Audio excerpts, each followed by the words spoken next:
የተወደዳችሁና የተከበራችሁ ተመልካቾቻችን አድማጮቻችን ባላችሁበት የጌታ ሰላም ከናንተ ጋር ይሁን። ይህ የተመለከታችሁት የምትገኙት ሆፕ ቻናል ኢትዮጵያ ላይ ተዘጋጅቶ ወደናንተ የሚቀርበው ሳምንታዊ ልዩ የሆፕ እንግዳ መሰናዷችን ነው። በዚህ መሰናዶ እንግዶችን ወደናንተ በማቅረብ ከነሱ ጋር በጋራ በመሆን ህይወታቸውን እግዚአብሔር እንዴት አድርጎ እንደመራና በህይወታቸው እግዚአብሔር ምን ያክል እንደገባ አይተን እግዚአብሔርን የምናመሰግንበት የእግዚአብሔርን አፍቃሪነት፣ መሐሪነት፣ ቸርነቱን ሁሉ ያያየን እግዚአብሔርን የምናመሰግንበት ልዩ የምስክርነት መሰናዶ ነው። በተለየ መልኩ ደግሞ ብዙዎቻችሁ እንደምታስታውሱት ባለፈው የክፍል 1 መሰናዷችን እየተገኘ ነው በአቶ አበየና በአቶ አብሹ ቤትና ቤተሰብ ውስጥ ነው የተገኘ ነውና ከባለቤቶቻቸው ጋራ ከልጆቻቸው ከልጆቻቸው ጋራ በጋራ በመሆን ወደ 62 ዓመት እንግዲህ ወደ ኋላ በመመለስ እግዚአብሔር በምህረቱና በቸርነቱ በአንድ ማህፀን አስቀምጦ ዛሬ እንድናመሰግን ምክንያት ለብዙዎች ደግሞ መምጣት ምክንያት ሆነው በጻፉት በጻፋቸውና የህይወት ታሪክ የተዳሰሰበትን ምክንያት አድርገን እያየን ነበርና ባለፈው የክፍል 1 መሰናዷችን በተለይ የነበሩ ግድድሮሾች ምን እንደነበሩ ስኬቶቻቸው ከየት እንደተነሱ ምን አይነት ስኬት ላይ እግዚአብሔር እንዳደረሳቸው እያነሳን እግዚአብሔርን እናመሰግን ነበርና በዛ መካከል ግን ብዙ የጸኑባቸው ነገሮችና የታገሏቸው ነገሮች እንዳሉ እግዚአብሔር ግን መልካም አድርጎ ዛሬ ለምስጋና አብቅቶን ይሄው ታሪክም ተጽፎ እያነበብን እግዚአብሔርን እናመሰግን ሆነዋልና እግዚአብሔር ተመሰገነ ይሁን። ሰፊ ታሪክ ነው ግን ዳሰስ እያደረግን ነው። ምናልባት የበለጠ ታሪኩን ደግሞ ማግኘት የምትሹ ካላችሁ ይሄን መጽሐፍ ማግኘት ትችላላችሁ፣ ማንበብ ትችላላችሁ። በዚህ አጋጣሚ እንጋብዛችኋለን። በድጋሚ እንግዲህ ለክፍል 2 መሰናዶ ስለመጣችሁላችሁ እግዚአብሔር ይባርካችሁ። በጣም አምሮባቸው ደስ በሚል ሁኔታ ልጆችና የልጅ ልጆች ሁሉ ባሉበት ነው ያመሰግን የምንገኘውና ቆይታችንን እንቀጥላለን። ባለፈው ጊዜ ብዙ ሐሳቦችን አንስተናል። ዛሬ ደግሞ ባለፈው እንደተናገርኩት የምንነሳው ከአንድ በጣም አስገራሚ ነው፣ ብዙዎቻችሁ የምትጠብቁት ነገር ነው ብዬ አስባለሁና እንግዲህ እነዚህ የዛሬ 62 ዓመት አካባቢ የተወለዱ መንትዮች ከጎናቸው ደግሞ ሌሎችንም ይዘው ባለቤቶቻቸው ጋር ቁጭ ብለው ልጆችንም አፍርተው ነው የሚገኙትና የትዳር ህይወታቸውን ትንሽ መዳሰስ ያስፈልገናልና ባለቤቶቻቸውም አሉ። እንደው እንዴት ነበረ አመሰራረቱ? እንደው ምን ተማከራችሁ ብዬ ብጀምር ደስ ይለኛል። እንደው ሲጀመር ማለት ነው ማን ነውስ ቀድሞ የትዳር ጓደኛ የያዘው እንዴት ነበረ የሚለውን ብናነሳ ደስ ይለኛል። እንደው አንዳችሁ ገጽ ስንት ላይ እንደሆነ አላቅም ባለቤታችሁን ስትጠይቁ አይ አባቴን ጠይቅ በተደጋጋሚ እንደው አባቴን ጠይቅ ከዛ ምን ብለዋል እሳቸው? አይ ልጆች አሁን እንደዛ ቢሉ እንዴት ደስ ይለኝ ነበር ብለዋልና ገጠመኙ በጣም ገርሞኛልና ከሱ ጋር ብንነሳ ደስ ይላል። የትዳር ህይወታችሁ ምን ይመስላል የሚለውን እስኪ እንነሳ። ምናልባት እንግዲህ ባለቤቶቻችሁ እንዲናገሩ ይችላሉ እያስባለሁ። እንዴት ነው የተጀመረ የሚለውን መቼ ነው የተጀመረው የሚለውን ብናነሳ ደስ ይለኛል። እነሱ ሰሙ ስለነበሩ ረሳቸው አይነት ነገር ስላነሱ አንድ ሁለት ነገሮችን ማንሳት ፈልጌ ነው። አዲስ አበባ ዩኒቨርሲቲ በምንማርበት ጊዜ የተለያየ ዲፓርትመንት ገባል ለመጀመሪያ ጊዜ በትምህርቱ ዘርፍ ኮመን ኮርሶች ግን አንድ ላይ የምንማራቸው ነበሩና አንዱ አስተማሪ ጠመደ ፊት ነሳኝ ቆጣ ይላል። ከዛ በኋላ ይሄ ነገር ምንድነው ብዬ ወንድሜን አናገርኩት። ብዙ ሰዎች መንገድ ላይ ሰላም ሲሉኝ ስለማላቃቸው ዝም ብዬ አልፍ ነበረ። እሱ እንዳይሆን መነሻው አለኝና የአስተማሪው ክፍለ ጊዜ በሚደርስበት ሰዓት እኔ የዶርም ቁልፍ ይዤ ክፍል ገባለሁ፣ አንተናና ቁልፍ ጠይቀኝ ተባብለን ተነጋግረን ክፍል ገባሁ። ክፍል ስገባ ልክ እንደጀመረን መጥቶ አንኳኩ። ከዛ በኋላ በር ተከፈተ። ቁልፍ ፈለግኩኝ። የዶርም ቁልፍ ፈልጌ ነው አለ። እንዲያየኝ እሱንም እንዲያየ አስተማሪም እንዲያየ ገብቶኛል አለ። ማለት ምን ማለት ነው? ለካ ሌላውን ሰላም ያልኩ ነው ብሎ ከዛም ጊዜ ጀምሮ ከኔ ጋር ሰላም ፈጠረ። ችግር ሳይኖርብኝ ትምህርቱን መጨረስ ቻልኩ። እዛ ዩኒቨርሲቲ ደግሞ አንድ ጊዜ እያጠናን ነበርና ራት ቀደም ብለን ነው የምንሰልፈው። ቆየን እያጠና እሱን ጠብቆኝ በቃ ራት ሊያልቅ ነው ብሎ ሄደ ራት በላ። እኔ ደግሞ ያጠናሁትን ያለ አጥንቼ ወደ ካፍቴሪያ ሲሄድ ድጋሜ መጣ ብለው ያዙ። ድጌ መጣ። ቁጥሬ አልተሰረዘም። ቁጥሬን ብነግራቸው ምን በል። ከዛ እኔ ደግሞ እውነት ከኔ ውስጥ እየፈላ ነውና ተጣላ፣ ተጨቃጨቅ። እራቱንም ከለከሉኝ። ተናድጄ ወደ ቤት ገባው። ያለ እራት አደርኩ። ጠዋት እረዱን እንደሆነ ብለን 2 ሆነን ለቁርስ ሄድን። ድሮም አብረን ነበር የምንሄደው። ገና እንደደረስኩ አትበላም አለኝ። ለምን? ረብሻል። መጣ የእንትኑ የካፍቴሪያው ባለቤት ኮንትራት የወሰደው ትልቅ ሰው ስለሆነ አፍሮ ሽበታም ነው። ኢምፔሪያሊዝም ነው የምንለው። መጣና ለምንድን ነው ዩኒቨርሲቲ የምትጣላው? አይፈቀድልህም አለኝ። እውነቱ እኮ እኔ ጋ ነው ያለው። እውነት አለ፣ ግን ወደ እኛ ትወጣለህ እንጂ አላወቅኩም። ደግሞ ወዴት መሄድ እንዳለብኝም ስላላወቅኩ ነው። ከዛ በኋላ ተቆጣኝና ወደ ክፍል ይዞኝ ገባ። መከረኝ፣ መታወቂያን ሰጠኝ፣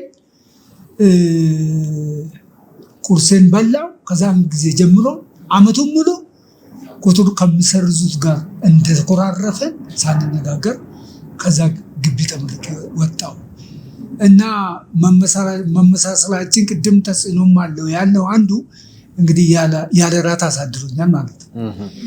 ከዚህ በትንሹ አንድ ራት አምልጧል። ከዚህ ሊቀጥልና እንግዲህ ስለ ትዳር ጉዳይ ከተነሳ ከስኬታችን አንዱ የተባረክንበት እግዚአብሔር ጣልቃ ገብቶ እንዲህ ባማረ ሁኔታ መቅረብ የቻልንበት አንዱ ትዳር ነውና ከመጀመሪያ ጀምሮ መስፈርቶች ነበሩ። ማንም ሰው መልከ መልካም ሴትን ይወዳል።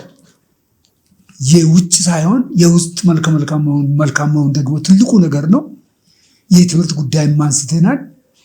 እንደገና ከባህል ከቋንቋ አኳያ መግባባት እንድንችል ወደ ከአካባቢያችን የመጣች ልጅ ብትሆን የምለውን ነገር አንስተናል። አንዱ መስፈርታችን ያልተሳካው ደግሞ ከተቻለ መንታ ብናገባ እንደ ተሞክሮ ነበር፣ ተፈልጎ ነበር፣ ተሞክሮ ነበርና ይሄን ይዘን እያለን አዲስ አበባ ዩኒቨርሲቲ ስንገባ ከኛ ቀድመው እኛ ዩኒቨርሲቲ የገባ ነው 1975 ዓ.ም እነሱ ደግሞ 74 ዓ.ም 1974 ዓ.ም ተመርቀው የሁሉ ልጆች ናቸው ወጥተዋል ብለው እዛ ግቢ ያሉ ሰዎች ነገሩ። ብናገኛቸው ብለን ስናፈላልጋቸው ነበርና ብናገኛቸው ያው በእድሜ 4 ዓመት አካባቢ 6 ስለሚበልጡን በዛው ቀረ። ከዛ በኋላ እንግዲህ አንዱ መስፈርት ማስተርስ ይዘን የሚል ነበረ።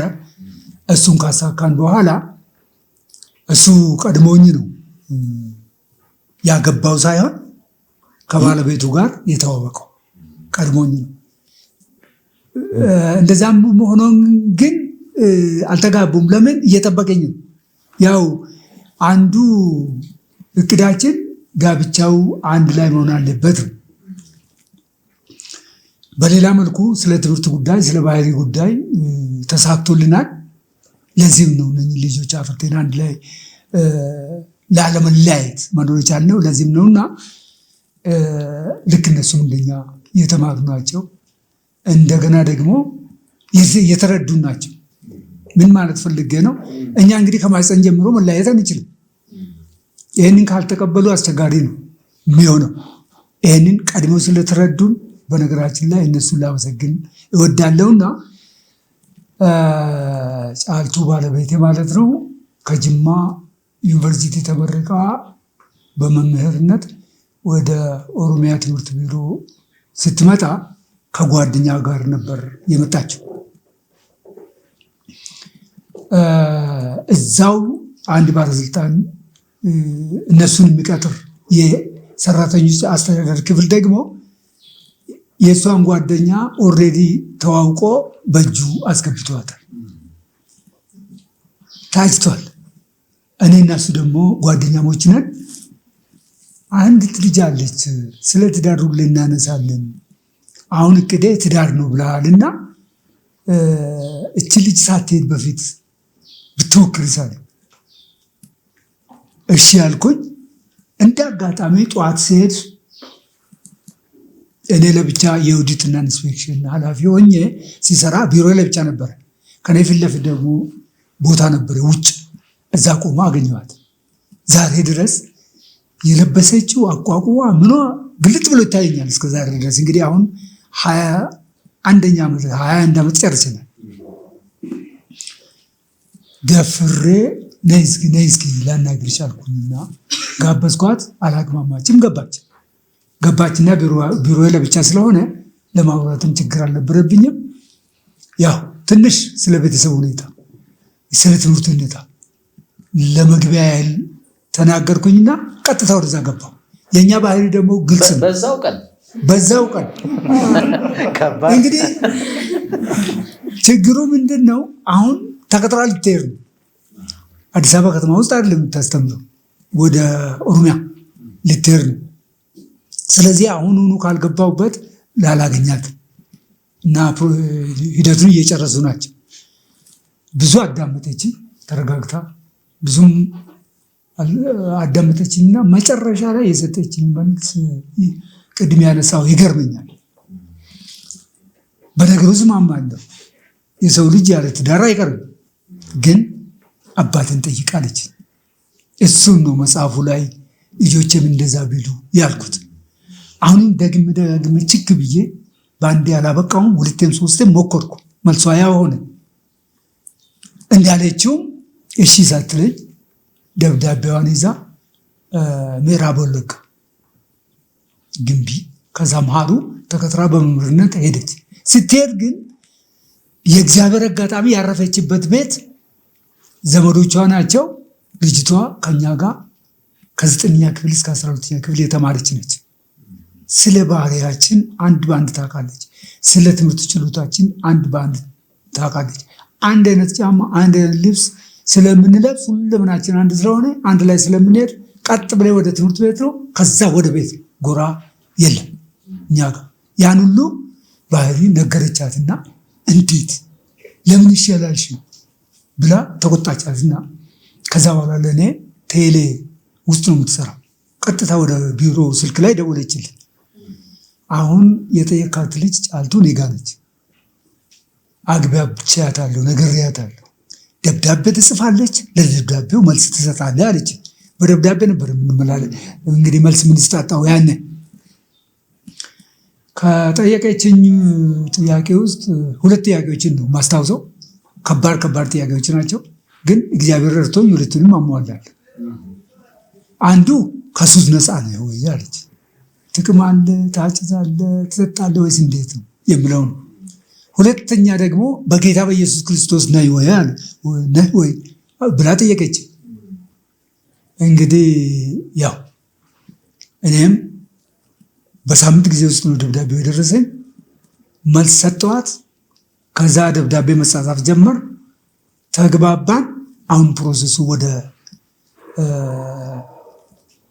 ዝውውር ቀጠለ። ለምን ሰራተኛ ናት፣ ዝም ብላ መምጣት አትችልም። የትምህርት መምሪያ ኃላፊ ጓደኛዬ ነው፣ ከሱ ጋር ተነጋገርኩ። ምንም ችግር የለም፣ አለቃችን አይደለም እንደ አለኝ። እሱ ምዕራብ ወለጋ ትምህርት መምሪያ ኃላፊ ነው። ፕሮሰስ አደረግኩ፣ እሱም ረዳኝ። 1 ዓመት አስተምራ ወደዚህ መጀመሪያ ፍቃድ ወስዳ መጣች። በሽማግሌ ተፈራራ እና ወደ ሲፒኤ ሰራተኞች የሚቀጥሩ አለ ወደዛ ሄደን ማመልከቻ አስገብተን ወደ ባለቤቴ ነው ወደዚህ መምጣት ፈልጋለሁ ብለው ደብዳቤ አጻፍ። ይዛ ሄደች። ከአንድ ዓመት በኋላ ጨርሳ መጣች። የሚቀጥለው 96 ዓመተ ምህረት እንግዲህ ጋብቻ ሆነ። በዚህ ተነጋገርን። ስትመጣም ገላን ተመደበች። ገላን አቃቂ ተመላልሳ ነው የምታስተምረው። እኛ ከአቃቂ ወጥተን ሽሮ ሜዳ የግል ድርጅት ከፍተን ገብተናል። አንድ ጓደኛችን እኛን አይቶ እኛን ተከትሎ እስከ ዶክተር ድረስ የደረሰ ዘመዳችን መጣና ቀኑ ይሁን እንደ ታላቅ አክብሬያችሁ ነበረ። እናንተ ጋብቻውን ትታችኋል። እኔ ደግሞ አግብቼ መውለድ እፈልጋለሁ። የኔ ሰርግ ጥር 16 1996 ዓመተ ምህረት ነው። የምትገቡበት ከሆነ አሁን ግቡበት አለ። በነገራችን ላይ እሱ ልጅ አንደኛ መንስኤያችን ነበረ። እዛው ተጀመረ። ቦታ ተወሰነ። ቀን ተቆረጠ። ቀን ጥር 30 1996 ጥር 30 ወሰነ።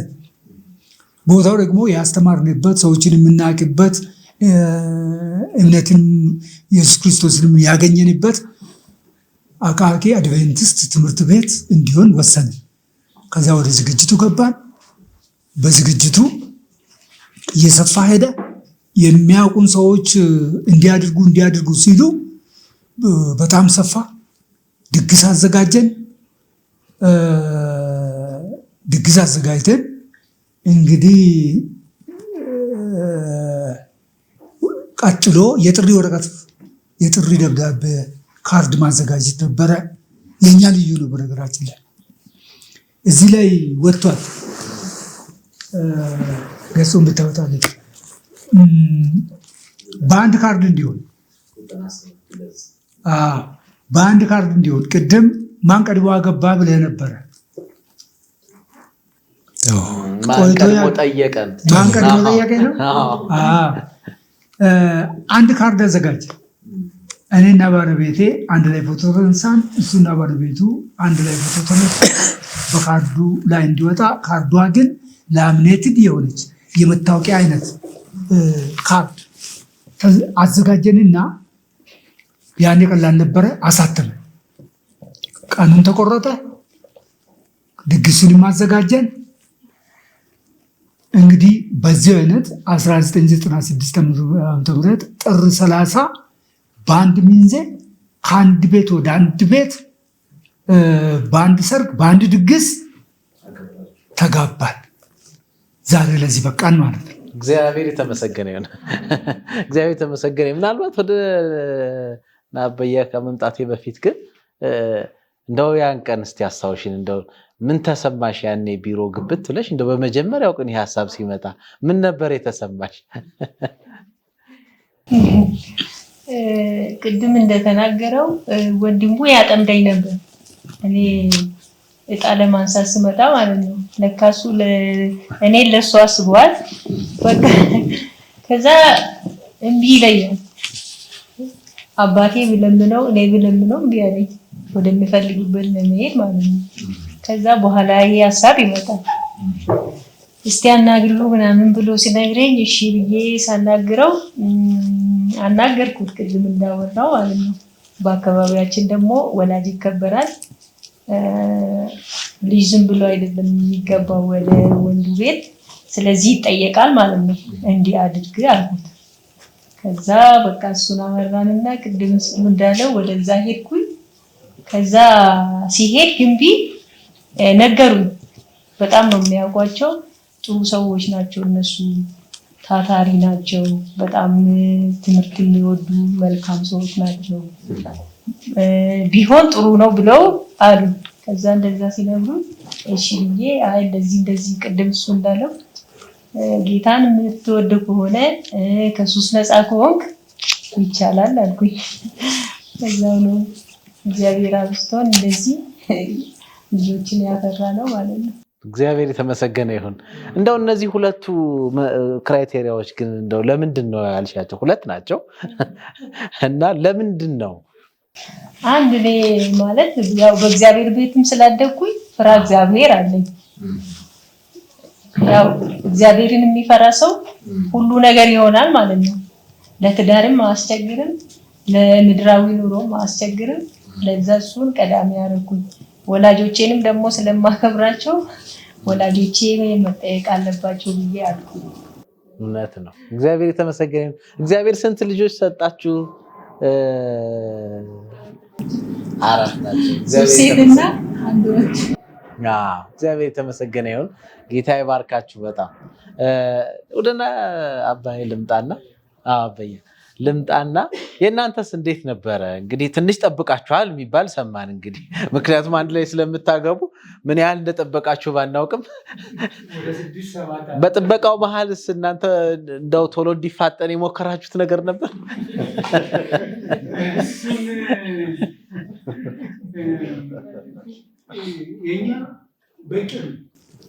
የሚገርም ነገር ከልጅነታችን ጀምሮ ትምህርት ቤት ስንመለስ የምንነጋገረው ስለ ትምህርታችን፣ ስለ ስራችን፣ ስለ ወደፊት ትዳራችን፣ እነማንን ስራ ብናገኝ እነማንን እናስቀድማለን የሚል ይነጋገር ነበርና በዛ ውስጥ እንግዲህ ቅድም እንዳልነው የትምህርቱ ነገር ተሳካ። ወደ ስራም ገባ። ወደ ስራም ከጀመርን በኋላ እሱን ለማሳካት ዘገየን። ጋብቻ ላይ ዘገየን።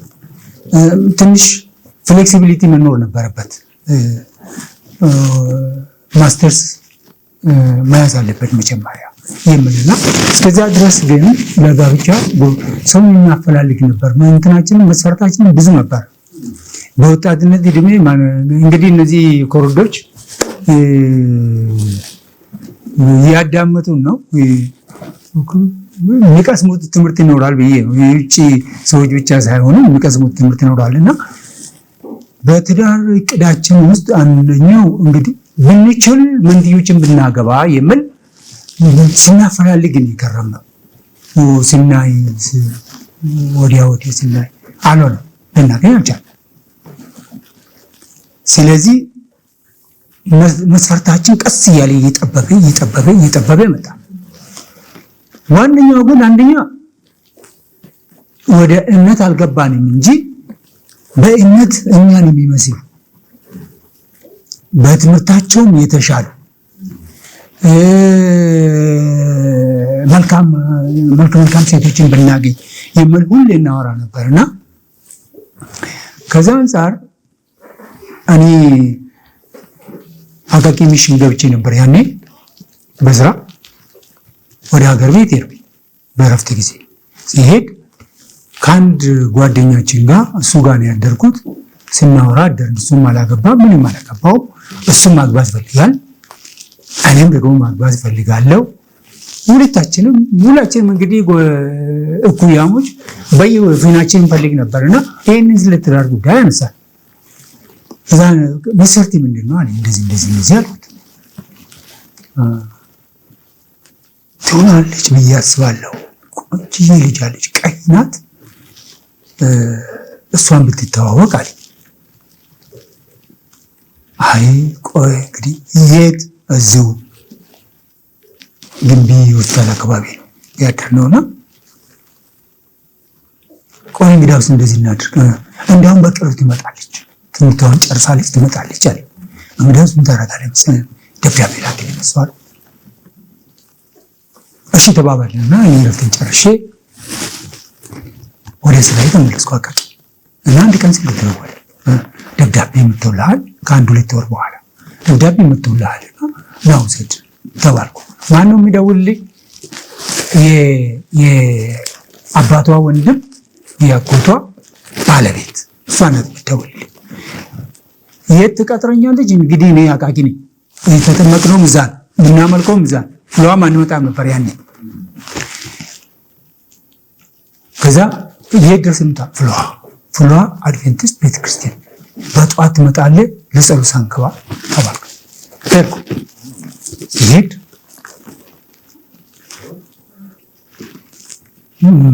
በአይኔ ገርፍ አልኳትና አየዋትና በደንብ የለበሰችው ቦታውን ድረስ አሁን ማስታወቂያ የተተከለበት አለ ፊት ለፊት ዩኒየን ቸርቹ ፊት ለፊት ማስታወቂያውን ተሰበው እዛ ቦታ ላይ ቆመው ደብዳቤ ሰጡኝ። በደንብ አየዋት፣ ሰላም አልኳቸው። ያንን ደብዳቤ ይዤ ለአምልኮ ወደ አባቴ ተመለስኩ። ወዲያው በጠዋት ማለት ቀስ ብዬ ልግባበት ብዬ በኋላ አንድ ቀን አሁን ቅድም ለምን አትጋቡም በእድሜ እኮ ከኔ ትቀድማላችሁ ብሎ ያለው አንድ የኛ አብሮ አደግ የኛ ተጽዕኖ ያራበበት አሁን ጥሩ ደረጃ ላይ ያለው ሰው ሳለና እናሳክድ ስማና ነሳምል ያለውና ህዟት መጣ። ለሱ ምንድነው ለይቱ ሚዜ ሆናለች። አገር ቤት ለይቱ ሲታገባ ሚዜ ሆናለች እና ለሱ ይት ናት ማለት ነው። ስለዚህ እሱም አያውቅም ይዟት መጣ እኔ ቤት። እኛ ደግሞ አብሮ አደጎች ነን እንተያየቃለንና አብረው ሲመጡ አብረን ምሳ በላን፣ አብረን ቆየን፣ ተጫወት። አላነሳው በቀላሉ መገናኘት ተጀመረ። የት የሷ አጎት ቤት መሄድ ጀመርኩ። ታስ ያልኩ ያየን እንደ አካባቢ መግባባት ጀመር። ከዛ ቀስ በቀስ ያው መነሻው ጥያቄ ከኔ ነው የመጣው። ምን ይመስልሻል አልኩ። አስብበታለሁ አለች እየተባለ ጓደኝነት መጣ። ይሄ በ86 ነው። በ86 ዓመተ ምህረት እንደተዋወቀን እሷም ወደ ትምህርትም ገባች። እሱ ግን ቶሎ አላገኘምና 93 ነው የተዋወቁት። አልጠቀሳትም። ከ86 እስከ 93 ጠበቅኩት ማለት ነው። ከ86 እስከ 93 ጠበቅኩት። በኋላ እሷ ለፍራንስን ገባች በስራ እዛው ቆየች እና ሰዎች ደግሞ ከስር እየገቡ ይጎተጉታሉ፣ ይጠይቋታል። ቀስ በቀስ እንግዲህ ይሄ ጓደኝነት ወደ እጮኛ ማንነት አደገና መጋባት ቻልን ማለት ነው። በተባለው ጊዜ በ96 ዓመተ ምህረት እንግዲህ መጀመሪያ የኛን ሁኔታ በደንብ አጤኑ እንደምንማር መጀመሪያ አካባቢ ተለያይተን ብናገባ የሚል ስሜት ነበር ሲነጋገሩ። በኋላ ግን የኛን ሁኔታ ተመለከቱ። እንደማንላይ በየቀኑ ስንገናኝ አብረን ሻይ ስንጠጣ ያንን አረጋገጡና እነሱም ፈቃደኞች ሆኑ። ስለዚህ በዚህ ምክንያት እነሱም ሀሳባችንን ተቀበሉ። በአንድ ካርድ፣ በአንድ ሚዜ፣ በአንድ ድግስ ከአንድ ቤት ወደ አንድ ቤት በተባለው ጊዜ ተጋባንና ለዚህ ሁሉ እንበቃቻለን ማለት ነው። እግዚአብሔር የተመሰገነ። እግዚአብሔር ምን ያክል ልጆች ሰጣችሁ? እንዴት ተባረካችሁ? 4 ልጆች አሉን። አንደኛዋ የመጀመሪያው ቀደም ብላ የተወለደችው፣ ሁሉም ሴቶች ናቸው። በጥሩ ሁኔታ ላይ የሚገኙ የሚያስመሰግኑ አገልጋዮች ናቸው። እነሱ በነገራችን ላይ ሲጠሩን አባባ ነው የሚለው ሁለታችንም በስም እንኳን አይለዩንም። የበለጠውን ደግሞ ከነሱ መስማት ይሻላል። ያው እዚህ ስለሆነ ከነሱ እናነሳለን። ምናልባት ግን ለሷም ድል ልስጣትና እንደው መጀመሪያ ይሄን ሐሳብ ሲመጣ እንደውም ያንቺ ላይ ብዙ ጥያቄ ማንሳት ይቻላል። ምክንያቱም ኦልሞስት ወደ 6 ዓመት ጠብቃችኋል፣ እነሱን እየጠበቃችሁ እና እንዴት ነበር ቆይታችሁ ያን ጊዜ? ያው መጀመሪያ ላይ ስለነሱ አውቃለሁ። ሁሉም ሰዎቹ እንደናበያና አበሹ ይሉና መጀመሪያው ከትምህርት ላይ ያሉ እንደምንጋባ አላውቅም። በስም ግን ድሮም እንደነሱ አትሆኑም እንደነሱ ይላሉ ማህበረሰቡ ማለት ነው። አንድ አካባቢም ስለሆን ስለነሱ ነገር አውቃለሁ። እና መጨረሻ ላይ ደግሞ ወደዚህም ስመጣ እንደዚህ ሲሆን ደግሞ በጣም ታታሪ ጥሩ ሰው ስለሆነ ምንም አላልኩም። በሂደቱ እሻልኩና በጣም ደስ ብሎኝ ይሄው 4 ልጆች አፍርተን እስካሁን ድረስ አንድ ላይ እየኖርን ነው ያለው። እና ያደረገው እግዚአብሔር ነው እንጂ ሰው ያቅዳል፣ እግዚአብሔር ይፈጽማል። ስለዚህ እግዚአብሔር ያረገበት እኔን ከዛ አምጥቶ እሱም እዚህ ሆኖ ያገናኘን በእግዚአብሔር ነው ብዬ ገምታለሁ ነኝ። ምናልባት እንግዲህ ወደ ልጆች ካልመጣ በፊት እንደው እናንተ በተለይ እነሱ መንቶች ናቸውና ቅድም ባለፈው ፕሮግራም ላይ እንዳነሳ ነው አሁን ታይም አሉታይም ነገር ይኖረዋልና እንዴት ነው የነበረው ህይወታችሁ እስካሁን ባለው ላይ ያለው ተጽዕኖ ምንድነው ለእናንተ የፈጠረው ነገር? እሺ አመሰግናለሁ። ማለት እኛ የምንፈልገው ነገሮች ሁሉ ያደርጉልናል። ቤት ውስጥ የጎደለን ነገር የለም። የሚያደርጉልን ልጆቹም ለልጆቻቸው ሟች ነው የሚያስጠኑ ሌሊቱን ቀኑም አይሉም። በጣም ነው ልጆቹን እንትን የሚሉትና እኛ የተቸገርነው ነገር የለም። አሁን አንድ ሰው የሚቸገረው የሚጋጨው ወይም ኢኮኖሚ ላይ የሆነ ነገር ላይ ነው። ስለዚህ ሁሉም ነገር ከተሟላልን እኛ በምንድን ነው የምንገናኘው? ሁሉም ነገር ከተሟላልን ይደረግልናል። ሰው ባልና ሚስት ሆኖ አብሮ መኖር ባልቻለበት እግዚአብሔር ጣልቃ ገብቶ ነው እና እኛ ቤት ደግሞ 40 እንትን አለን ጸሎት አለን፣ ሁሌ እንጸልያለን እና ሁሉም ቤተሰብ ተሰብስቦ እኛ ብቻ አይደለም እናትና አባታችንም አራታችን ነበር። እናትና አባታችን እኛ ጋር ነበሩ እስከምሞቱ ድረስ ማለት ነው። እኛ ጋር ሁሉም ተሰብስበን በቃ በእግዚአብሔር ነው ያኖረን እንጂ እኛ እንደሆነ አይሆንም ነበር። በእግዚአብሔር ግን የማይቻል ነገር ስለሌለ ሁሌ 40 እንጸልያለን። ልጆቻችን ተሰብስቦ ሰንበት ትምህርት እንማራለን። የእግዚአብሔር ተጽዕኖ ይመስለኛል እኛ የረዳን። እግዚአብሔር ባይኖር ኖሮ ቤታችን ውስጥ እንደዚህ እንኳን 2 እና 3 ሆኖ ይቅርና አንድ ሰው እንኳን ይጋጫሉ ምንም ቢሆን ማለት ነው። ስለዚህ እግዚአብሔር ነው ያኖርንና የእግዚአብሔር መንፈስ መስለኛል እስካሁን ድረስ ተሰብስበን እንደዚህ መኖር ነው የቻልነው በእግዚአብሔር። የአርቧ ናት 40 ሁሌ ጸሎት ስላለን እግዚአብሔርን ስለምንለምን እግዚአብሔር ጣልቃ ገብቶ እስካሁን ድረስ ልጆቹን 4 ልጆች አሉኝ እኔና አበያ ሴቶች ናቸው። ስለዚህ እሱ ነው ያኖረን እስካሁን ድረስ እንደዚህ ሆነን። ለዛ ነው መስለኝ ተመሰገነ። በጣም ትልቅ ነገር ነው።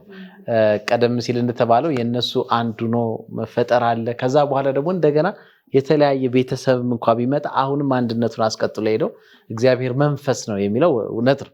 በጣም ትልቅ ቻሌንጅ ሊኖር ይችል ነበር። አብሮ መኖር ትንሽ ከባድ ነው። በባልና በሚስት እንኳን ራሱ ከባድ ነገር አለው።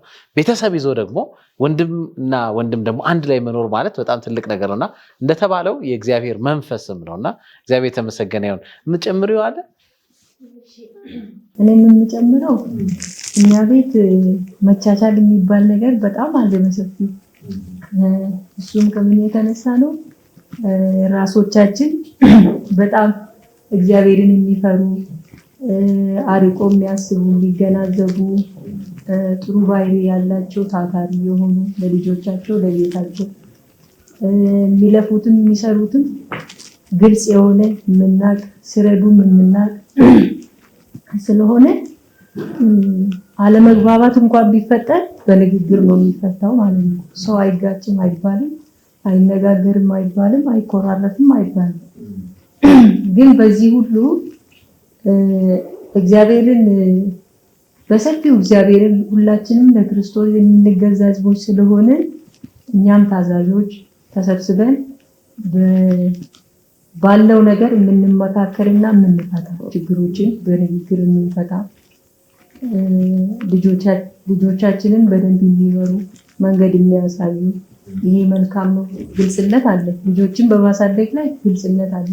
ይሄ መልካም ነው አይደለም፣ ይሄ ይጠቅማቸዋል አይጠቅምም፣ ይሄ አይረባም ተይ፣ ይሄ አይረባም ተው ይባላል ማለት ነው። በግልጽነት እንደዚህ በግልጽነት እግዚአብሔርን በማምለክ እግዚአብሔርን በመፍራት ተቻችለን እንደዚህ ተሰብስበን እስከ ዛሬ እግዚአብሔር አኑሮናል። ወደፊትም እስከ መጨረሻው ያኖረናል። አሜን አሜን። እግዚአብሔር የተመሰገነ ይሁን። ተመልካቾቻችን እየተከታተላችሁ የምትገኙት በሆፕ ቻናል ኢትዮጵያ ላይ እየተላለፈ የሚገኘውን የሆፕ እንግዳን ልዩ መሰናዶ ነው። ዛሬ እንግዲህ በዚህ ትልቅ ቤተሰብ መካከል ተገኝተን እግዚአብሔርን እያመሰገንን ነው። ለማመስገን ግን ምክንያት የሆነው ራሱ እግዚአብሔር ነው። በብዙ ቻሌንጅ ውስጥ ገና ከመፈጠራችን ጀምሮ በአንድ ማህፀን የፈጠረን አሁንም አንድ አድርጎ በዚህ ሁሉ ዘመን እዚህ አደረሰን። ስናልፍ ግን ብዙ ተግዳሮቶችን አልፈን ነበረ። እግዚአብሔር ግን ለስኬት አብቅቶናል።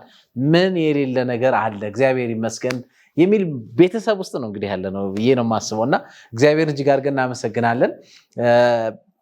ከዚህ በመቀጠል ምናልባት እንግዲህ ልጆች እዚህ አሉ፣ ብዙ ነገሮችን እያዳመጡ ነበር ብዬ አስባለሁ እና አሁን ለነሱ ጊዜ መስጠት እፈልጋለሁ እና እነዚህ ወላጆቻችሁን ስትመለከቱ እንደው ከነሱ ምንድነው የተማራችሁት? ምን የሚያስገርማችሁ ነገር አለ? እነዚህ ሐሳቦች እስቲ ላይ አስተያየት እንድሰጡ ጊዜ መስጠት ፈልጋለሁ ምናልባት ደሱ ከዚህም ያደረግን ማለት ነውና ማይኮቻችንን እንትን ይያልን የተሰማችሁ እንድትናገሩ ማለት ነው ስለ ወላጆቻችሁ እዚህ ላይ ይሄ መጽሐፍም አስተያየት ሰጣችኋል ብዙ ነገር ውስጥ አልፈዋልና ባለፉባቸው ነገሮች መካከል ከነዚህ ወላጆቻችሁ እስካሁን የተማራችሁት ነገር ይሆናል ብዬ አስባለሁ በእናንተ ላይ ተጽዕኖ ያደረገ ምክንያቱም እዚህ ውስጥ ያላችሁን ሁላችሁንም ስመለከት በእግዚአብሔር ቤት ውስጥ የምታገለግሉ ዲቮትድ የሆናችሁ ታዛዦች በጣም ጸባይኞች የታደላችሁ ናችሁና እግዚአብሔር ይመስገንና ተጽዕኖ አድርገዋል ማለት እነዚህ ወላጆቻችሁ እያሰባሉና ምንድነው ተጽዕኖ ያለው በእናንተ ላይ ወላጆቻችሁ የምትናገሩት ነገር ካለ ስለወላጆቻችሁ እሺ እኔ ሲራባ አባያ አባላለሁ የአባያ ሶስተኛ ልጅ ነኝ እና ስለነሱ ህይወት ሳወራ ያው በዚህ አጭር ደቂቃ አወራለሁ ብዬ በጣም ብዙ ነገር ነው የምናውቀው ከህፃንነታችንም ጀምሮ የነሱን ታሪክ እየሰማን ነው ያደግነውና አሁንም ደግሞ በመጽሐፍ ስናነበው የማናውቀውንም በጣም ብዙ ነገር ለማወቅ ችለናል ለዚህም እግዚአብሔርን እጅግ አድርገን እናመሰግናለን እኔ በጣም ከሚገርሙኝ ነገሮች ውስጥ እምነቱ ትክክለኛ እምነት ለማግኘት ያደረጉት ጉዞ ነበረ እንግዲህ መጽሐፉ ላይም እንዳለው ሲወለዱ ቤተሰቦቻቸውም ኦርቶዶክስ የነበሩ የእምነት ተከታይ ነበሩ ግን አምነውበት ሳይሆን ያው ማህበረሰቡ እዛ አካባቢ ያለው ማህበረሰብ ስለሆኑ ነበር እነሱም የሆኑት ከዛ ግን በወጣትነት እድሜያቸው ሰዎች እንግዲህ በወጣትነት እድሜያቸው ቀጥታ በቃ ወደ ዓለማዊ ነገር ገብተው በሽምግልና ጊዜ ነው ወደ መንፈሳዊ ነገር ብዙ ጊዜ የሚሄዱት የምናየውም የምንመለከተው እነሱ ግን እንደዛ አልነበረም ያደረጉት ቀጥታ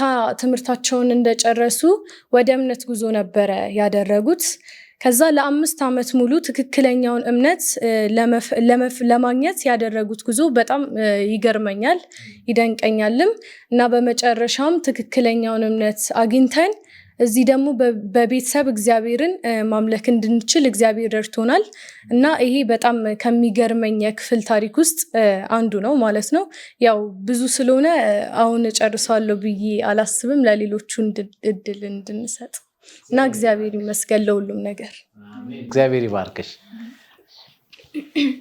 እኔ ኦሊት አበሹ እባላለሁ ጉንፋን ይዞኛል ድምጼ እና ያበሹ ሁለተኛ ልጅ ነኝ እና የሚገርመኝ ምንድነው ብዙም ቦታ ላይ አንብቤዋለሁና አሁን ራሱ ሳዳምጣቸው በቃ እንደ ከልጅነት ጀምሮ ስሰማው ነው ያደግኩትና እንደ አዲስ ነገር ነው ሆኖልኝ ስሰማው የሰማሁት የነበረውና በጣም የሚገርመኝ ምንድነው ብዙ ሰዎች ስኬት የሚለው ቃል በጣም ከባድ ነው በነገራችን ላይ እና ስኬት ላይ ለመድረስ በጣም ብዙ የሚታገሉ ሰዎች አሉ ግን ከሚታገሉት ውስጥ እዛ ስኬት ላይ የሚደርሱት በጣም ጥቂቶቹ ናቸውና ያንን የሚገጥማቸውን ፈተና የሚገጥማቸውን ችግር አርቀው ስለሚፈሩት ያንን ችግር ደፍረው ለመሄድ ስለሚፈሩ እዛ ስኬት ላይ ብዙ ሰዎች አይደርሱም ብዬ አምናለሁና እነሱ ደግሞ በጣም ጠንካሮች ናቸው አሁንም አንድ የጀመሩት ነገር በፍጹም ሳይጨርሱ አይቀመጡም ለሊቱላ በቃኛውን ሲያስጠኑን ምናምን ከኛ በላይ ስለ ፈተናው የሚጨነቁት እነሱ ናቸው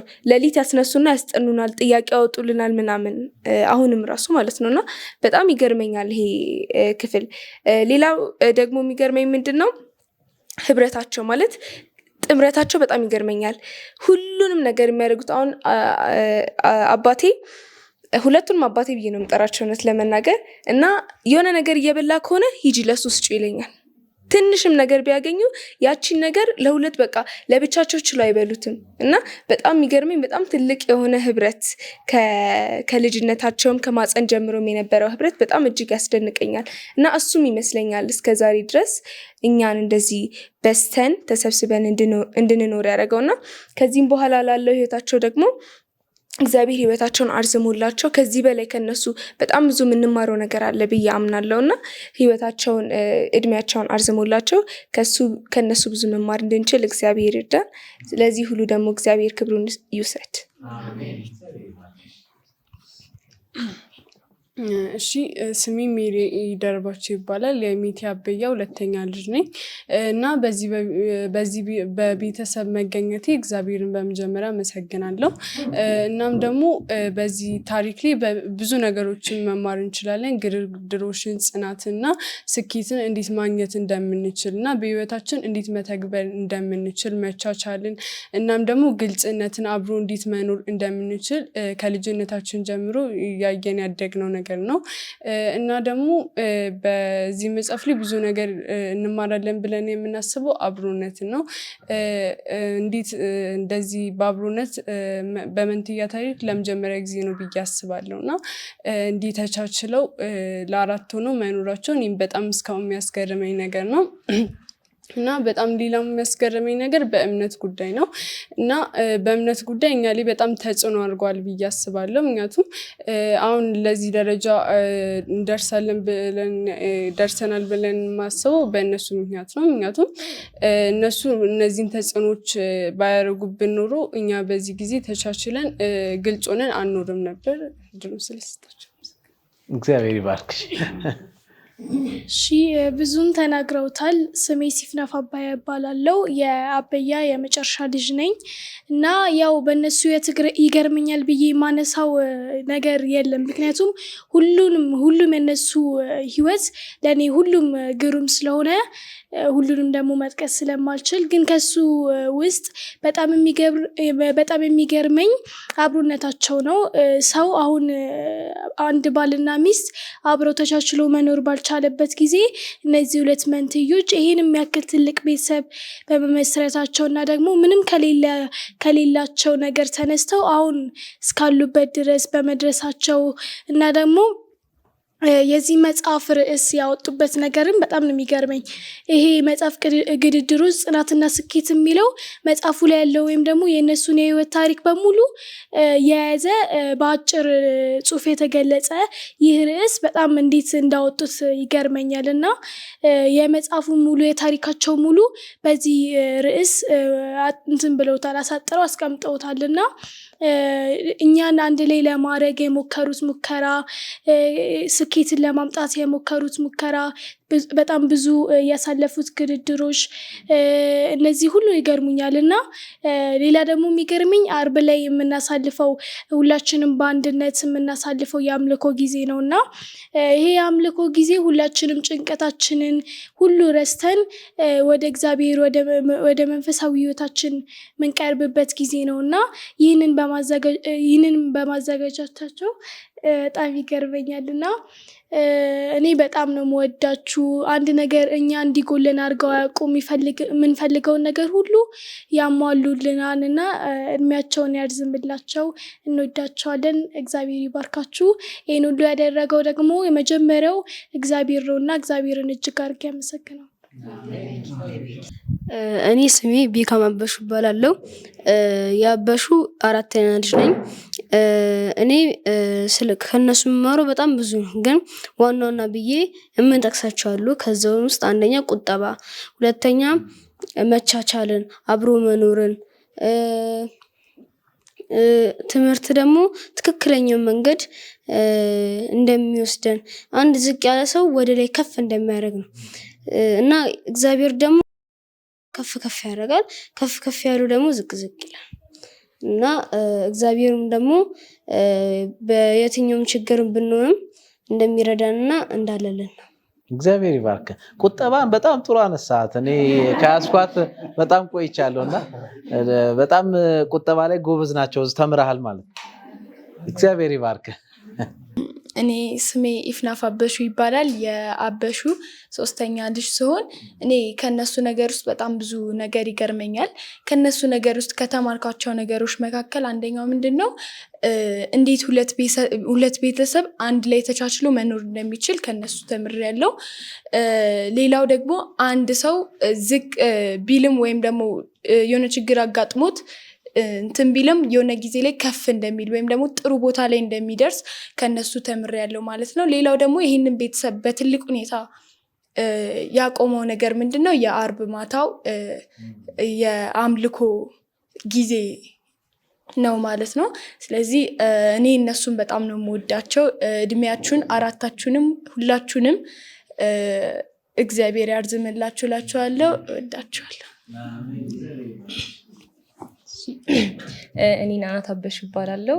የአበሽ ይፋና የጫልቱ ድሚሶ የመጀመሪያ ልጅ ነኝ እና ሌሎቹም ቀድመው ሲናገሩት ነበር እና ሁሌ ስለ ታሪካቸው ስለ በፊት ታሪካቸው በደንብ ነበር ቤት ውስጥ የሚነግሩን እና በተሰበሰብን ቁጥር በቃ በግርምት ነበር ቁጭ ብለን እስኪመሽ ምናምን የምንሰማቸው ብለን ቅድም ስንሰማቸው እንደነበር በባለፈው ክፍል እንደነበረው ማለት ነው።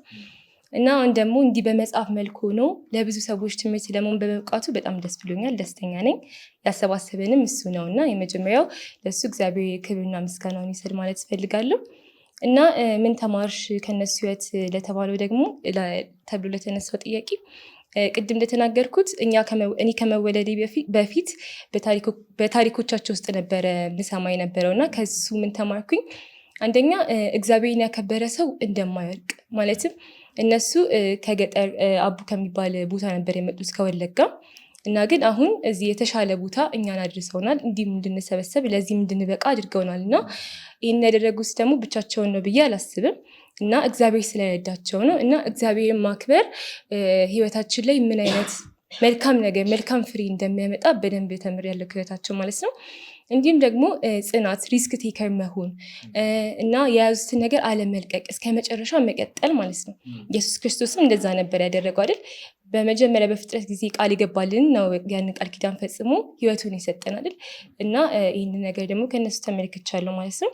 እና እኔ ከመጣሁኝ በኋላ ደግሞ ከማውቀው አንደኛ መደጋገፍ ሰፖርቲቭ ሲስተም ሲኖር ሰው ምን አይነት ቦታ ላይ መድረስ እንደሚችል ስኬት ላይ መድረስ እንደሚችል ማለት ነው። እነሱ ከመጀመሪያ ጀምሮ ይደጋገፉ ነበረ፣ ችግሮቻቸውን ይነጋገሩ ነበረ እና አንዱ ሲደክም አንዱ ማበረታት ቀላል አይደለም እና የእነሱም ልጆች እንደዚህ ነበር የቀጠልነው ማለት ነው። አንዱ ሲደክም አንዱ እያበረታ እየተደጋገፍን እግዚአብሔርንም እያመሰገንን ቅድም ሜንሽን አድርገውታል እና የአርብ ማታውም ትምህርት ላይ እንደዛ በእግዚአብሔር ደግሞ እንዴት ነው በቤታችን ደግሞ እግዚአብሔርን ማክበር እንዳለብን እግዚአብሔርን ቫልዩ ማድረግ እንዳለብን ከየዕለት ህይወታችሁ ደግሞ በደንብ ተመልክቻለሁ ማለት ነው።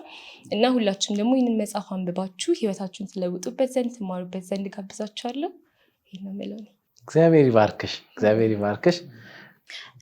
እኔ እንግዲህ ከነሱ ብዙ ነገር መማር እችላለሁ ከዚህ ቤተሰብ። በመጀመሪያ ደረጃ ግን አሁን በዚህ ሰዓት እግዚአብሔርን ያላወቁ ወይም ደግሞ ኢየሱስ ክርስቶስን እንደ ግል አዳኛቸው አድርገው ያልተቀበሉና ኢቨን እሱን ለማወቅ እንኳን እድል ያላገኙ ብዙ ሰዎች አሉ በዚህ ሰዓት ማለት ነው። እኛ ግን እንኳን እሱን ለማግኘት ይቅርና በዚህ ቤተሰብ መሀል ተወልደን ከመጀመሪያው በቤቱ አድገን ደግሞ የበለጠ ለእርሱ ደግሞ ማገልገል እንድንችል እግዚአብሔር እድሉን ስለሰጠን እነርሱን ደግሞ ይህንን መንገድ ስላሳዩን እግዚአብሔርን እጅግ አድርጌ አመሰግናለሁ። ብዙዎቹ ጠቅሰውታል ማለት ብዙ የሚያስገርም ነገር አላቸው እነሱና በጣም ትልቁ ግን ከነሱ መማር የምንችለው ይሄ አንድ መሆን መደጋገፍ የሚለው ማለት ነው። ይሄ መቻቻል የሚለው ሰው በየቦታውም ሆኖ እንዴት አሁን ሰይጣን እግዚአብሔርን ኢየሱስ ክርስቶስን እዚህ ምድር ላይ በሚመጣበት ጊዜ እንዴት እንደተፈታተነው አይተናል አይደለ? እናውቃለን። እና የዛን ጊዜ ግን ኢየሱስ ክርስቶስ እንዴት ጽናት ኖሮት በሰይጣን ፈተና መውደቅ እንዳልቻለም እናውቃለን።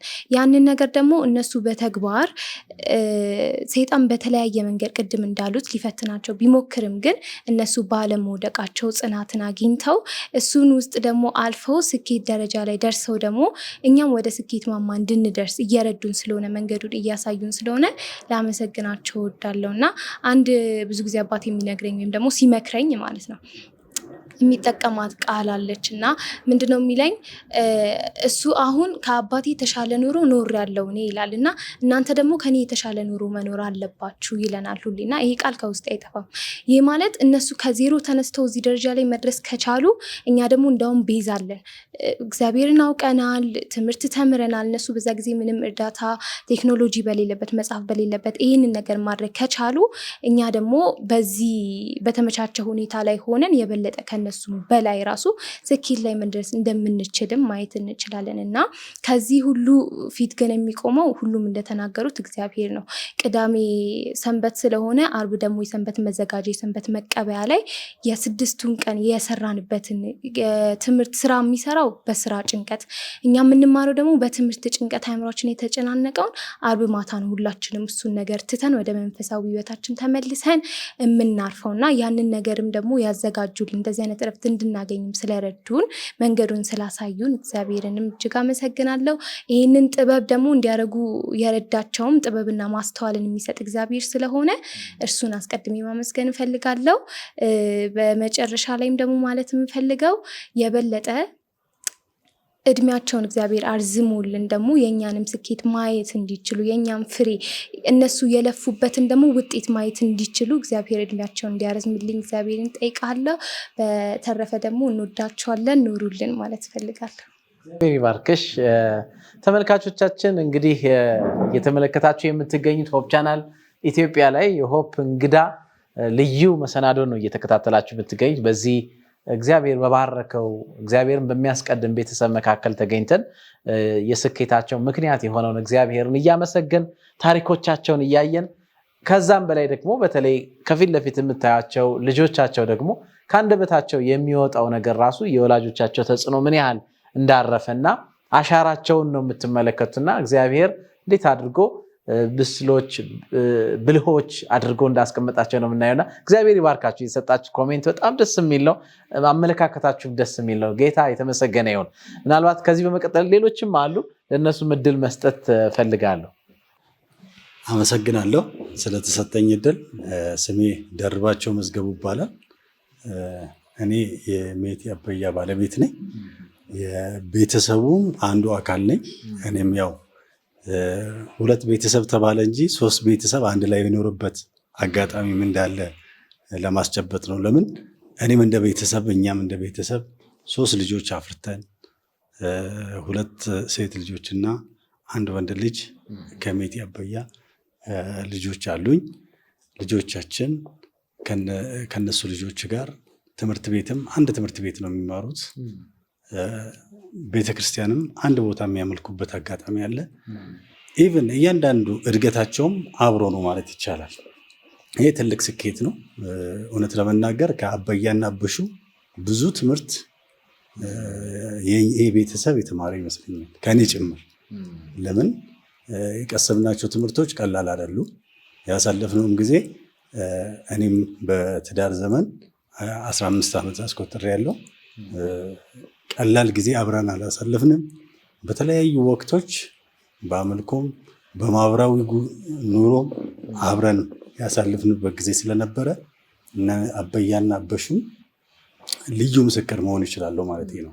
የእነሱን አኗኗር ለመግለጽ ቅድም ልጆችም እንደገለጹት እነሱም እንደገለጹት ከዛም የበለጠ መናገር ይቻላል እና ስለነሱ ታሪክ በዚህ በአጭር ጊዜ ተነጋግረንም ምንቋጭ አይደለም እውነት ለመናገር እና በዋናነት የሚገርማችሁ በአንድ ሳሎን፣ በአንድ ፍሪጅ፣ በአንድ ቲቪ ይሄ ሁሉ ቤተሰብ የኖረበት አጋጣሚ ነበረ እና ስቲል ናው እየኖሩ ማድረግ አቅቷቸውም አይደለም፣ ግን አንድነት ምን ያክል ጥቅም እንዳለው እየገለጹ ነው እና ትልቅ ትምህርት የምትማርበት ነው። ቤቱ ላይ እርስ በርስ መከባበር አለ።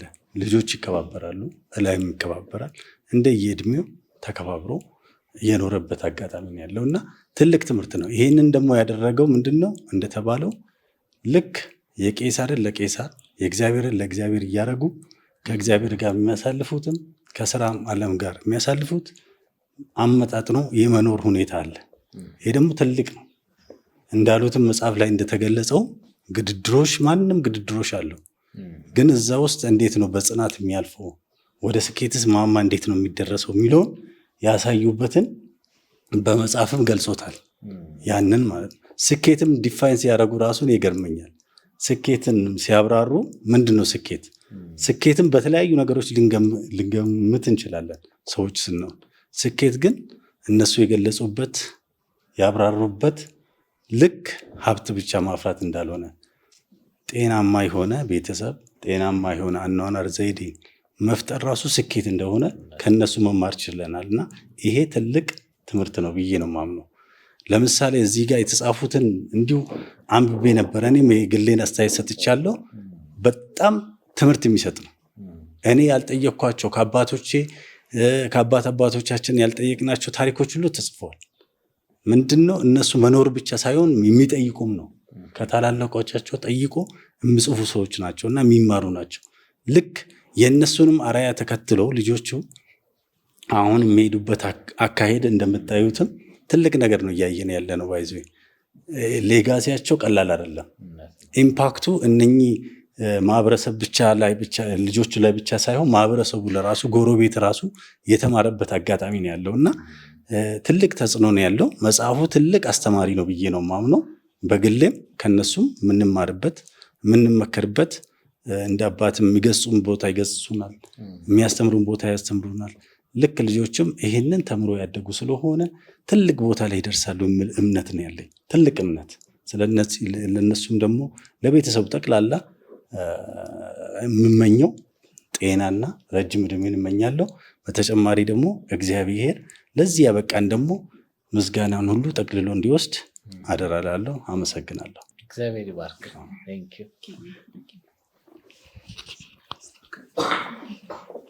ስሜ ኪናኪ ደረባቸው ይባላል። የሚቲ አበያ 3ኛ ልጅ ነኝ። እኔ ከናበሹና ከናበያ የተማርኩት አንደኛው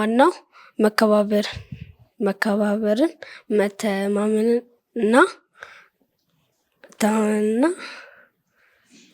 መተሳሰብ። ወዳቻለሁ። አመሰግናለሁ።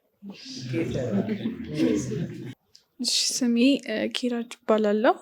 የሚቲ አበያ የመጀመሪያ ልጅ ነኝ። ማለትም የአበያ የልጅ ልጅ። እኔ ከነሱ ታሪክ በጣም ብዙ ነገር ተምሬያለሁ ከአያቶቼ እና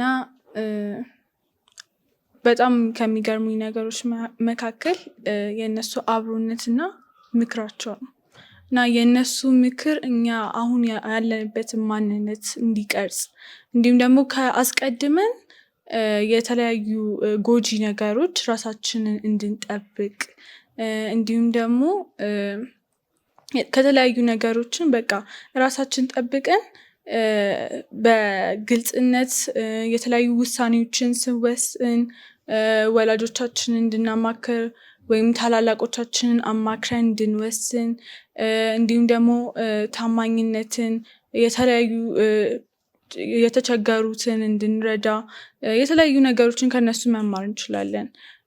አብሮነትን፣ መተጋገዝን፣ መተማመንን፣ መከባበርን የተለያዩ ነገሮችን ከነሱ መማር እንችላለን። እናም ደግሞ ስለነሱ ብዙ ማለት እንችላለን። የበለጠ ደግሞ ለማወቅ ግድድሮች፣ ጽናት እና ስኬት፣ ፈተናዎች ያልበገሩትን የመንትዮችን ህይወት ታሪክ መጽሐፍ ብታነቡ ጋብዛችኋለሁ። አመሰግናለሁ። እግዚአብሔር ይባርክሽ። እሺ፣ ስሜ ሲንግተን ፍቅሩ ይባላል። የተማርኩት ከናበያ ላይ መተሳሰብ፣ መከባበር እና የተቸገሩትን መርዳት።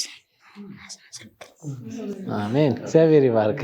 አመሰግናለሁ። እግዚአብሔርን እጅግ አርጌ አመሰግናለሁ። ይህን ሁሉ ያሳየን እግዚአብሔር ነው። እሱ ከኛ ጋር ባይመራን መንገድ ባያሳየን እዚህ ባልደረስን ነበረ እና እኔ ሁሌም ማመሰግነው እግዚአብሔርን ነው። ቅድሚያ ማመስገን ያለብንም እግዚአብሔርን ነው። ምክንያቱም ከሱ ፈቃድና ሀሳብ ውጭ በህይወታችን የሚከናወን ነገር የለም እና ይህንን በትልቁ በመጀመሪያ የተማርኩት ከአባቶቼ ነው ማለት ነው። ሁሌ እግዚአብሔርን አስቀድሙ፣ ሁሌ እግዚአብሔርን አመስግኑ፣ ስትወጡ ስትገቡ መንገዳችሁን ለእግዚአብሔር አደራ ስጡ ብለው ሁሌ ይመክሩናል ማለት ነው እና ከእግዚአብሔር ቤት እንዳንጠፋ በፊቱ እንድንገኝ በቃ በህይወታችን ሁሌ እግዚአብሔርን መጥራት እንዳለብን ያስተምሩናል። እና እኔ አሁን ትልቅ ሆኜ ቤተሰብ መስርቼ 3 ልጆች አሉኝ። ግን እስከ ዛሬ የእነሱ ምክር እፈልጋለሁ፣ አዳምጣለሁ፣ መፍራት ባለብኝ ቦታ እፈራለሁ። ሁሌ የሆነ ነገር ሳደርግ እንዲህ ብለኝስ አበያ ወይ አበሹ እንዲህ ቢቆጣኝስ የሚለው ወደ ሀሳቤ ይመጣል ማለት ነው። እና በማደርገው ነገር ሁሉ በህይወቴ በትዳሬ የነሱ ተጽዕኖ አለ። ተጽዕኖ ስለ ደግሞ በመልካም ጎን ማለት ነው። እንዴት ህይወታችንን መምራት እንዳለብን ባለን ሀብት ባለን ገንዘብ እንዴት ነው መራመድ በፕላን ያለብን ማለት በአንዴ ሁሉን ነገር አግበስብሶ በኋላ መቸገር ሳይሆን በፕላን መንቀሳቀስ። ይሄን ካደረግኩ ይሄንን በዚህ እንደዚህ በማለት ፕላን አውጥታችሁ ተንቀሳቀሱ ብለው ሁሌ ይመክሮናልና ህይወታችን እንዲሻሻል ከዚህ የበለጠ ህይወት እንድንኖር ደግሞ ሁሌ ከጎናችን ናቸው ማለት በሚያስፈልገው ነገር ሁሉ ካጠገባችን ናቸው። እነሱ አሁን ሁለት ቤተሰብ ተባለ እንጂ ልክ ባለቤቴ እንዳለው ኦልሞስት አንድ ላይ ነው የምንኖረው ማለት ይቻላል። ቅዳሜና እሑድን ሰንበትን አንድ ላይ ነን እና ልጆቻችን ተለያይተው አያውቁም። ትምህርት ቤትም ቸርችም አብረው ነው የሚሄዱት፣ አብረው ነው የሚያመልኩት። እና እኔ ይህንን በማየቴ በዚህ ዘመን እውነት እጅግ በጣም እግዚአብሔርን አመሰግናለሁ። ምክንያቱም ብዙዎች የወደቀ ቦታ ናቸው፣ ሱስ፣ በተለያየ ቦታ፣ በማይረባ ቦታ፣ በጨፈራ ቤት። ልጆቻችን ግን እውነት እግዚአብሔር በመልካም መንገድ መርቷቸው ከነሱ ባገኙት ትምህርት ማለት ነው። እነሱም አሁን በሚያደርጉት ነገር ሁሉ ልጆቼ ስለና አበያ ነው የሚያነሱት። አበያና አበሹ እንዲህ ቢሉንስ እንዲህ ብለውናል እኮ ነው የሚሉት። እና በማዩም ቦታ አይገኙም። የሚገኙት ትምህርት ቤት፣ ቸርች፣ ከዛ ውጭ ደግሞ አንድ ላይ ናቸው። ሌላ ጓደኛም የላቸውም። አንድ ላይ ነው የሚያሳልፉት። ይህን ያደረገው ማን ነው? እግዚአብሔር ነው። ስለዚህ እግዚአብሔር እኔን በብዙ ረድቶኛል እና ከልጅነቴ ጀምሮ አቅፎ ደግፎ መልካም ትዳር ሰጥቶ መልካም ልጆች ሰጥቶ መልካም አባትና እናት ሰጥቶ እዚህ አድርሶኛል። እግዚአብሔር ለዘላለም የተመሰገነ ይሁን። አበያና አበሹ፣ ሙሉ ጫልቱ፣ ሁላችሁንም እጅግ በጣም አመሰግናለሁ። እድሜና ጤና አብዝቶ አብዝቶ ይስጣችሁ። የልጅ ልጅ እንድታዩ አሁንም እድሜ ይስጣችሁ። በሄዳችሁበት ሁሉ እግዚአብሔር ይምራችሁ። በጣም እጅግ በጣም ቤተሰቦቼን እህቶቼን እጅግ በጣም ነው የምወዳችሁ። ልጆቼ፣ ባለቤቴ በጣም ወዳችኋለሁ። አመሰግናለሁ። አሜን። እግዚአብሔር ይባርክሽ። እሺ፣ ስሜ ፍቅሩ ፈይሳ ይባላለሁ። እጅግ አድርጌ እግዚአብሔርን አመሰግናለሁ። ከና አበያና አበሹ የተማርኩት ነገር ካለ በጣም ትልቅ ነገር ነው። ፍቅር፣ መቻቻል፣ ሁሉም ነገር። እንደዚህ አይነት ቤተሰብ በህይወቴ ማይቼ አላውቅም። በጣም በጣም ወዳቸው እና ማክብራቸው ናቸው እና ለእኔ በተለይ የተለየ ቤተሰቦቼ ናቸው እና በዚህ አጋጣሚ እድሜና ጤና ሁሉም ነገር እግዚአብሔር ይስጣቸው ብዬ እንትን እላለሁ። እግዚአብሔር ይባርክህ። እግዚአብሔር ይባርክህ። በጣም እጅግ አድርጌ ነው የማመሰግነው። ሰዓት ገድቦን ነው እንጂ እያንዳንዳችሁ ብትናገሩ በጣም የበሰለ ነገር ነው የምትናገሩት እና እግዚአብሔር ይባርካችሁ። እግዚአብሔር የተመሰገነ ይሁን።